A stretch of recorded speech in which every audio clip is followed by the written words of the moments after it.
you where to pick her up. Yeah, she told you what time to pick her up. She told you to write it down, did you? Of course not. You told her you didn't need to write it down. Where's that gotten you? Cruising the subdivision 10 o'clock at night looking for a house that may have your wife in it. This is not your finest hour. Gonna have to redeem yourself big time for this one, pal. Yeah, now I know it's late, but this is what you gotta do. You immediately go out and rent one of those portable signs. You know, the ones you tow around behind your car? Make up a real mushy romantic sign just for her. Hook it up to the back of your car, start driving around, flash your lights. Honk your horn. Up and down the street. Shouting out her name. Yoo-hoo! Whatever draws a crowd. Yeah, now hopefully you'll be kind of in the right vague general area of town and she'll hear you coming. Unfortunately, so will all the neighbors.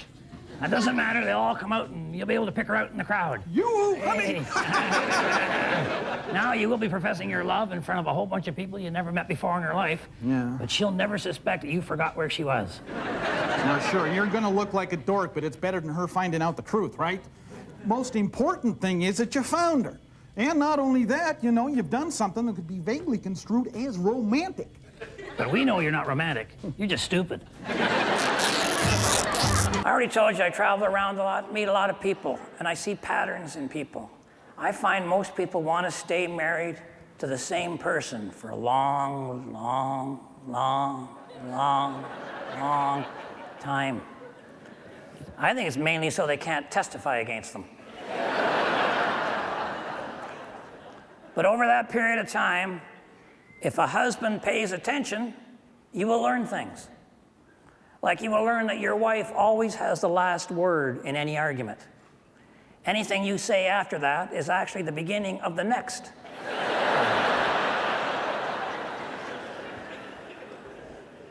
You'll learn that if you're going out for the evening with your wife and you've been ready for a while, standing down by the front door, and when she's finally ready, comes over and joins you. When she turns to you and says, "Are you wearing that shirt?"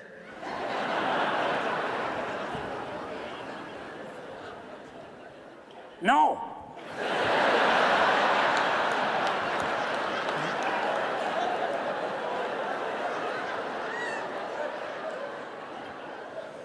Never crossed my mind.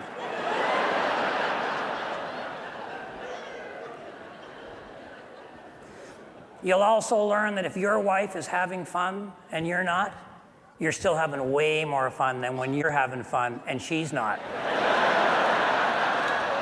Yeah.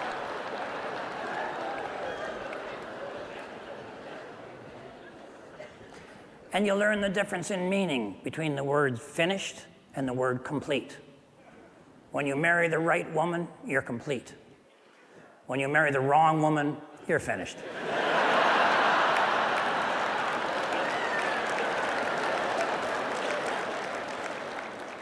When you marry the right woman and then get caught with the wrong woman, you're completely finished. Welcome to the experts portion of the program. This is where we address those three little words that men find so hard to say. I don't know. That's true, isn't it? Okay, today's letter goes as follows. Dear experts, I recently turned 18 and I am ready to become a man. I hope this is from a guy. Well, women don't come to you, Uncle Red, for advice. Women don't come to you for anything, Harold.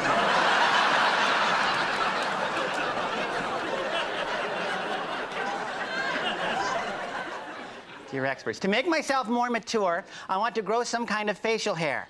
Unfortunately, I can't decide between a beard, a mustache, a soul patch, a goatee, sideburns, mutton chops, chin music, handlebars, 5 o'clock shadow, Fu Manchu, or the good old Sigmund Freud.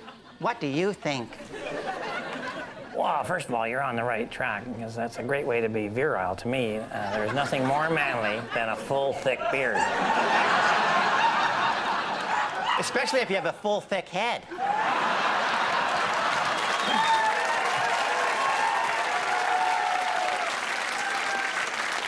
You know, I'm with Mr. Green on this one, Harold.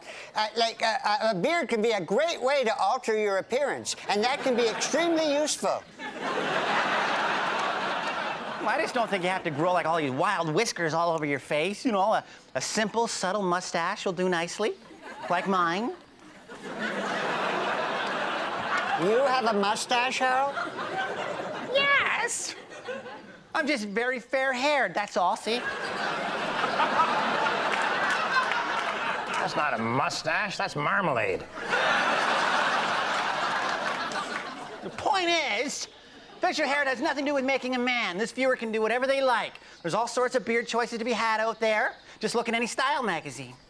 Or if you want a beard like Harold's, look in the jams and jellies section. All right, I don't want to offend anybody, but I can't talk about being married and relationships and all that without getting into the physical side a little bit.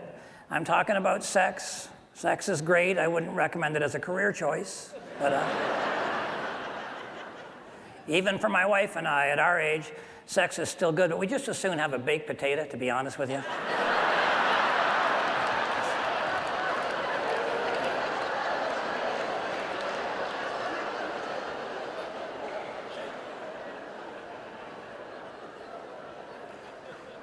We know another couple who's been married about as long as we have. The woman told me that when they first got married, she would use her husband to time an egg.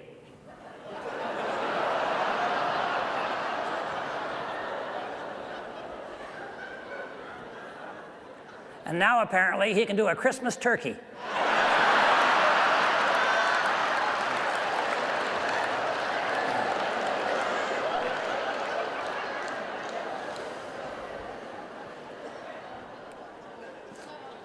And of course, now they have pills to help men in that department, which I think is a huge mistake. All it's done is given us a bunch of bad jokes.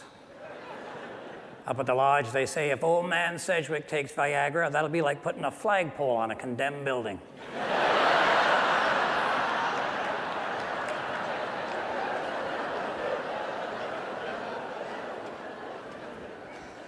Junior Singleton tried Viagra, but he didn't swallow it fast enough and got a stiff neck.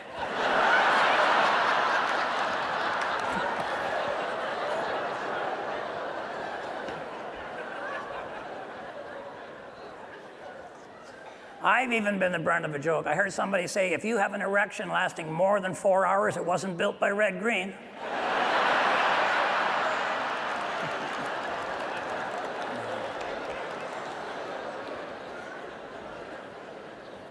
I gotta tell you guys, I think Viagra is a bad investment. I think the ladies will bear me out on this. You are creating a supply for which there is no demand.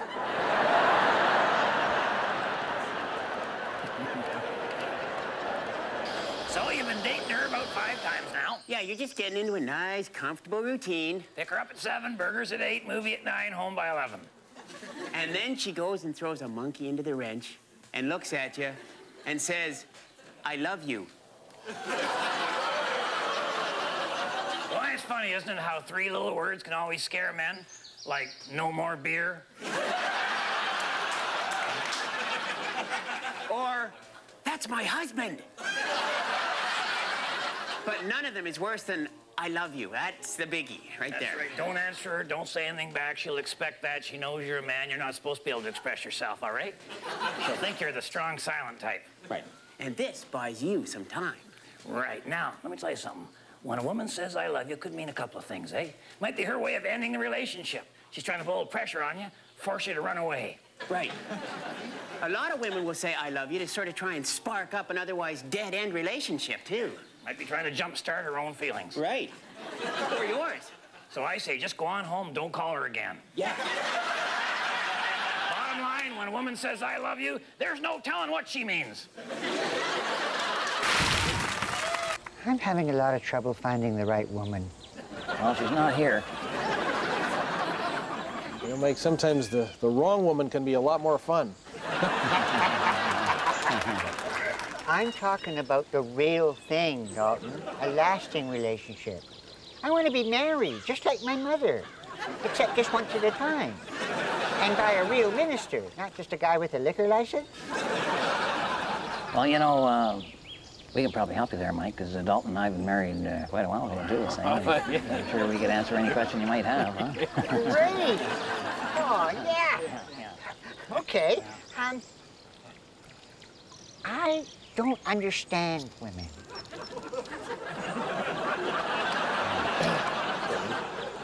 Like when I'm in a relationship, I only think of one thing at a time, right? But the woman, she thinks of everything all at once. It's exhausting. You know, Mike, a man's mind is a lot like a net. You see? You know, he'll go through a lot of information, and you'll filter out what he wants. And that is what he hangs on to. But a woman's mind is like, it's like a bucket, eh? And when she goes through the information, she gathers up every little bit of it. And if the day ever comes when you've forgotten some of that information, well, she's only too happy to refresh your memory. So, like, you're saying a man's mind is like a sieve? No, like a net, Mike. Like a net. Like a net. A man will go through a tremendous amount of information. And come up with nothing.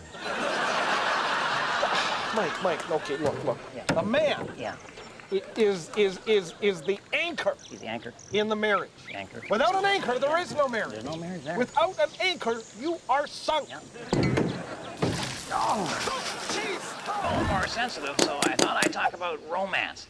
I know some of you guys are starting to squirm thinking, uh-oh, where are we going with this? Well, don't worry. I've come up with a project that will not only put zing in your love life, it'll hone your fishing skills all at the same time. We're gonna make a backyard swing. Huh? Nothing says romance like a backyard swing for two. Well, at least nothing on my show. Okay, first thing you need is a back seat out of a 71 Ford Maverick.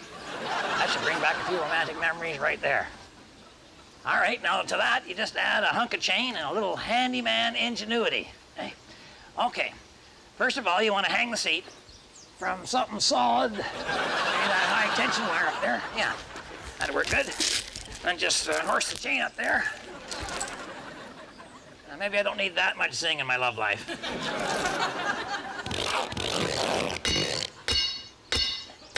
Now, the beauty of this swing is we're not going to have to push it back and forth. We're going to be up there sitting pretty, away from any of the landmines the dog might have left. Speaking of the dog, we're going to need some way to power this unit. So what we're going to do is, I've already hooked the bungee cord up to the bottom of the seat. Now I hook the other end to something firmly in the ground like this stick. All right, because we want the thing to go to and fro, right? We've taken care of the fro. Now we got to set up the to. All right, now to move the swing forward, we need a source of smooth forward power. And then for that, need another piece of rope and a pulley of some kind. Now, if you're lucky, you already have the rear end of an old car sticking out of your lawn somewhere. That's the sign of a true handyman. Nothing says creativity like a lawn full of rusty car parts. Unfortunately, it also says shaky marriage. You see how this works? No matter which way the rope is pulled, the swing moves forward smoothly. Now all we need to do is to add the power. I'm not talking horsepower. I'm talking dog power. Size of the dog is up to you. For Bernice and I figure we need about 200 pounds of Rottweiler, because I plan to do a fair bit of swinging. Easy, boy, easy, easy, easy. Let go of Daddy's leg. Let go, let go. All right. Settle down. There. All right, now, I'm going to demonstrate how the whole thing works. Let them stop foaming for a minute. Oh, now we're all set for many a romantic evening with your wife, your dog, while you practice your casting for trout season. What could be more romantic than that? So remember, if the women don't find you handsome, they should at least find you handy. Of course, the trick is to snap the steak away from the dog before he gets it locked in his teeth. Now, let go, Goliath, let go. Easy, boy, easy, let her go.